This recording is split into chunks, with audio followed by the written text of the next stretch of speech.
आदाब, नमस्कार, सुप्रभात। वक्त हो चला है भदोही जिले की खबरों का। कुछ इस समय में हम दिखाएंगे आपको भदोही जिले के हर इलाके की छोटी बड़ी खबर। आप बने रहिए सत्यम न्यूज वेब टीवी के साथ। अब खबरों की शुरुआत करते हैं इस खबर के साथ। भदोही के प्रजापतपुर में शनिवार को दलितों को उनके ही भूमि से बेदखल करने के लिए मड़हे को आग के हवाले कर दिया गया। ऐसा आरोप दलित परिवारों का है। सूत्रों की माने तो सुबह तहसीलदार भदोही मौके पर गए हुए थे और शाम को दलितों के मड़हे में आग लगाने का मामला सामने आ गया। बताया जाता है कि प्रजापतपुर गांव में दलित बस्ती है, जहां फुल्लन मुसहर व चंद्रदेव सहित अन्य दलित परिवारों की 16 बिस्वा पुश्तैनी जमीन है। दलित परिवारों का आरोप है कि सररोही के बनकट निवासी कमलधर दुबे, विमलधर दुबे, समाधार, शिवधर आदि लोग जमीन पर कब्जा करने की नीयत से लाठी डंडे से लैस होकर पहुंच गए। दलितों ने जब विरोध किया तो उनके 5 मड़हों को आग के हवाले कर दिया गया। सूचना मिलते ही भदोही तहसील से एक बार फिर राजस्व टीम मौके पर पहुंची, मामला शांत कराकर लौट गई, जबकि यह मामला न्यायालय में भी विचाराधीन है।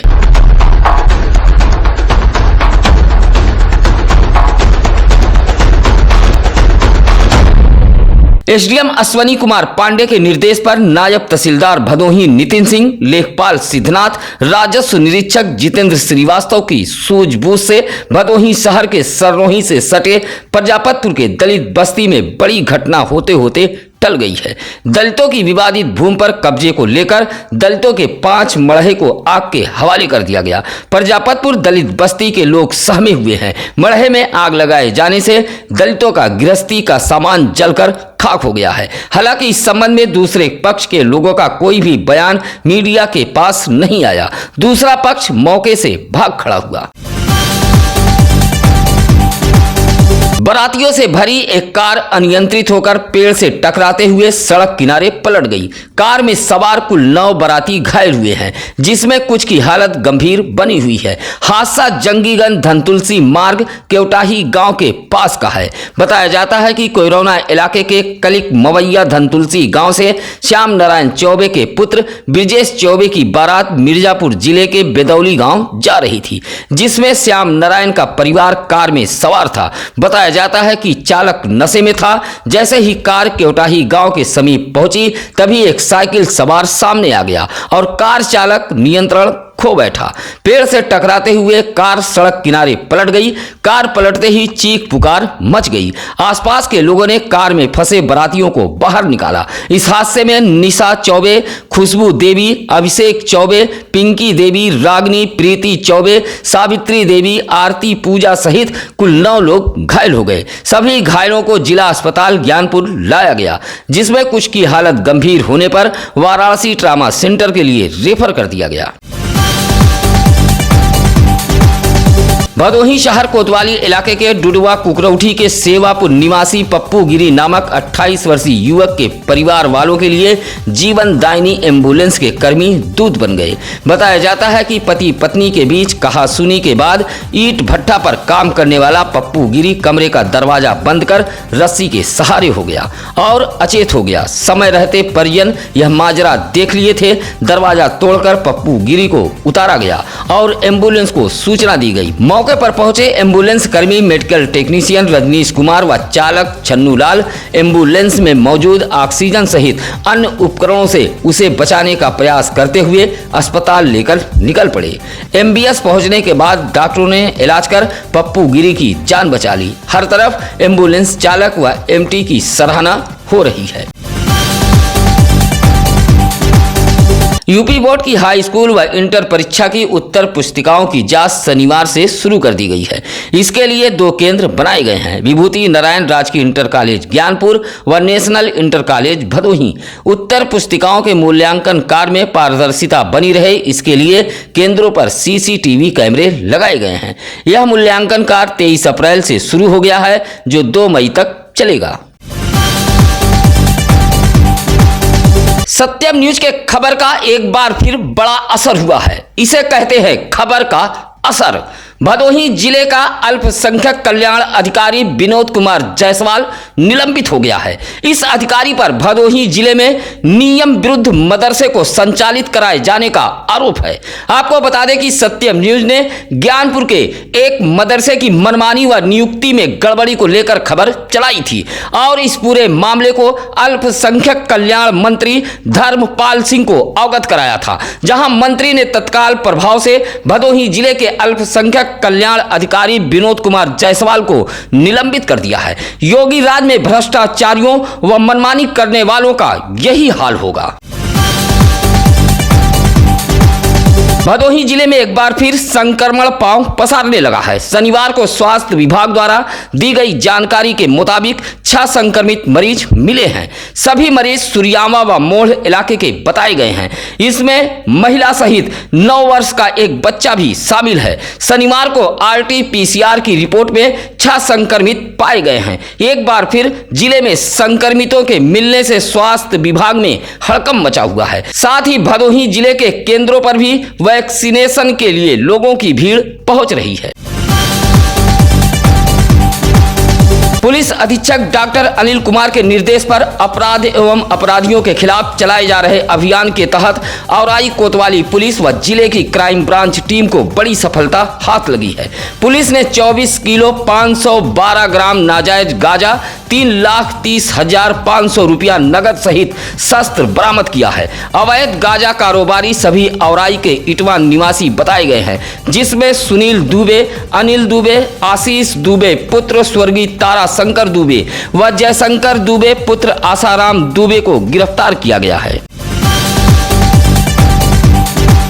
भदोही जिले के सरकारी अस्पतालों की बदहाल व्यवस्था को देख ऐसा लग रहा है कि अब यहां डिप्टी CM ब्रजेश पाठक को ही कुछ करना होगा, क्योंकि शनिवार को एक बार फिर मुख्य चिकित्सा अधिकारी डॉक्टर संतोष कुमार चक के निरीक्षण में DCSC के अधीक्षक डॉक्टर छत्रपाल सहित 24 स्वास्थ्यकर्मी नदारत मिले हैं। 1-2 नहीं बल्कि 2 दर्जन कर्मी निरीक्षण में नदारत मिले हैं। इससे आप अंदाजा लगा सकते हैं कि भदोही के सरकारी अस्पतालों में कुछ ठीक नहीं चल रहा है और मनमानी थमने का नाम नहीं ले रहा है। ऐसे में अब यहाँ खुद डिप्टी CM ब्रजेश पाठक की जरूरत है। शासन के निर्देश पर भदोही जिले में SP द्वारा थाना दिवस आयोजित कराया गया। विधानसभा चुनाव संपन्न होने के बाद शनिवार को जिले में पहला थाना दिवस आयोजित किया गया था। भदोही कोतवाली में SDM अश्वनी कुमार पांडे, सुरियामा थाने पर तहसीलदार भदोही व दुर्गागंज थाने पर नायब तहसीलदार सुरियामा बलवंत उपाध्याय ने फरियाद सुनी है। इसी तरह ज्ञानपुर, गोपीगंज, औराई, कोयरौना, ऊद, चौरी में भी थाना दिवस का आयोजन किया गया था। हालांकि पहला दिन होने के चलते फरियादी कुछ खास नहीं पहुंचे थे। पहले दिन पहुंचने वाला मामला अधिकांश राजस्व विभाग से जुड़ा हुआ था। भदोही जनपद न्यायालय का समय मई से बदल जाएगा। मई से जून तक जनपद न्यायालय सुबह 7 बजे से खुलेगा और 1 बजे तक चलेगा। 10:30 से 11 बजे तक मध्य अवकाश होगा। यह जानकारी प्रशासनिक कार्यालय जनपद न्यायाधीश द्वारा दी गई है। बताया गया कि उच्च न्यायालय के आदेश के अनुपालन व डिस्ट्रिक्ट बार एसोसिएशन भदोही की मांग पर न्यायालय के समय में परिवर्तन किया गया है। पिछले 5 दिनों से महाराजा चेत सिंह जिला अस्पताल ज्ञानपुर के अल्ट्रासाउंड सेंटर पर ताला लटक रहा है, जिससे मरीजों को जिला अस्पताल में अल्ट्रासाउंड की सुविधा नहीं मिल पा रही है। वैसे भी भदोही जिले के सरकारी डॉक्टरों की लापरवाही सिर चढ़कर बोल रही है। जिला अस्पताल ज्ञानपुर के अल्ट्रासाउंड सेंटर के बाहर एक नोटिस चस्पा कर अल्ट्रासाउंड का जिम्मेदार पिछले 5 दिनों से लापता है। हालांकि उस नोटिस पर शनिवार व बुधवार को भदोही के MBS में एक्सरे व अल्ट्रासाउंड करना बताया गया है, लेकिन पिछले 5 दिनों से जिला अस्पताल के अल्ट्रासाउंड सेंटर पर ताला लटक रहा है और मरीज हलकान व परेशान हैं। इस मामले में जिम्मेदार पूरी तरह मौन साधे हुए हैं। शनिवार को भी भदोही तहसील के अधिवक्ता न्यायिक कार्य से विरत रहते हुए हड़ताल पर रहे। भदोही तहसील बार एसोसिएशन के अध्यक्ष एडवोकेट सूर्य प्रसाद द्विवेदी के नेतृत्व में अधिवक्ताओं ने शनिवार को भी बैठक की और कार्य से विरत रहने का प्रस्ताव पास किया, जहां अध्यक्ष सूर्य प्रसाद द्विवेदी ने कहा कि अधिकारियों के तबादले तक हड़ताल, आंदोलन, प्रदर्शन जारी रहेगा। लाख विरोध के बावजूद भी दलाल तहसील नहीं छोड़ रहे हैं। सुबह से शाम तक रजिस्ट्री कार्यालय से लेकर तहसील परिसर में दलाल विचरण करते रहते हैं। शासन के मंशानुसार काम नहीं हो पा रहा है। इसी बात से नाराज अधिवक्ता लगातार विरोध दर्ज करा रहे हैं। उस थाना इलाके के रघुरामपुर गांव के खलिहान में 6 किसानों के रखे भूसे में आग लग गई। आग लगते ही गांव में हड़कंप मच गया। ग्रामीणों की सूचना पर यूपी डायल 112 पुलिस सहित फायर ब्रिगेड की टीम ने पहुंचकर आग पर किसी तरह काबू पाया, लेकिन तब तक 6 कुंतल भूसा जलकर खाक हो गया था। खलिहान में रखे भूसे में आग लगने का कारण शॉर्ट सर्किट बताया गया है। सत्यम न्यूज के खबर का एक और असर हुआ है। भदोही जिले के यातायात प्रभारी शशिकांत यादव लाव लश्कर के साथ गोपीगंज की सड़क पर उतरे और ताबड़तोड़ कार्रवाई शुरू कर दी, जहां 72 वाहनों का चालान करते हुए 2 ऑटो को सीज किया है। आपको बता दें कि बेतरतीब ढंग से खड़े होने वाले ऑटो से नगर में जाम की समस्या उत्पन्न हो रही थी। इस खबर को सत्यम न्यूज ने प्रमुखता से चलाई थी। खबर का असर यह हुआ कि यातायात पुलिस लाव लश्कर के साथ सड़क पर उतरकर ताबड़तोड़ कार्रवाई की है, जिसमें 72 वाहनों का ऑनलाइन चालान करते हुए 2 ऑटो को कागजात न होने पर सीज कर दिया गया है। टीम में शारदा कुमार मिश्रा आदि मौजूद रहे। जल संरक्षण की दिशा में जिलाधिकारी आरका खौरी के नेतृत्व में शनिवार की सुबह भदोही विकास खंड के अजयपुर में एक बड़ा कदम उठाया गया। मोरवा नदी साफ सफाई अभियान में सैकड़ों अधिकारियों के साथ बड़ी संख्या में ग्रामीण जनता भी मौजूद रही। उत्साह के साथ ग्रामीण व अधिकारियों ने जमकर श्रमदान किया, जहां नदी की सिल्ट व आसपास फैली गंदगी को साफ करते हुए नदी किनारे आसपास की जमीनों को समतल किया गया। इस मौके पर सीडीओ भानु प्रताप सिंह, खंड विकास अधिकारी भदोही राजाराम, कृषि अधिकारी अशोक कुमार, प्रतीक मालवी आदि मौजूद रहे। ज्ञानपुर कोतवाली इलाके के कटेबना निवासी रामचंद्र मौर्य ने कोतवाली पुलिस को एक शिकायती पत्र देते हुए गांव के ही कुछ लोगों पर जबरन भूमि पर कब्जा करने का आरोप लगाया है। कहा कि उक्त भूमि पर नाद खूंटा रखकर वह लंबे समय से काबिज दाखिल है, लेकिन इसी भूमि पर विपक्षी कब्जा करने के फिराक में है। शिकायती पत्र देते हुए रामचंद्र मौर्य ने कार्रवाई की मांग की है। अपने इलाके की खबरों के लिए आप हमें फोन कर सकते हैं। इसके लिए लगातार हम चैनल पर नंबर फ्लैश कर रहे हैं, या फिर आप हमारे सिटी कार्यालय भदोही शहर के चौरी रोड बूढ़ापट्टी बाजार सरदार खां में आकर मिल सकते हैं। साथ ही अगर आप अभी हमारे चैनल पर नए हैं तो सत्यम न्यूज वेब टीवी को सब्सक्राइब करें। साथ ही खबरों को लाइक, कमेंट व शेयर कर हमारे टीम का हौसला बढ़ाएं। इसी अपील के साथ अब नसीर कुरैशी को दीजिए इजाजत। नमस्कार, आदाब। ताज़ा खबरों के लिए सत्यम न्यूज़ को सब्सक्राइब करें।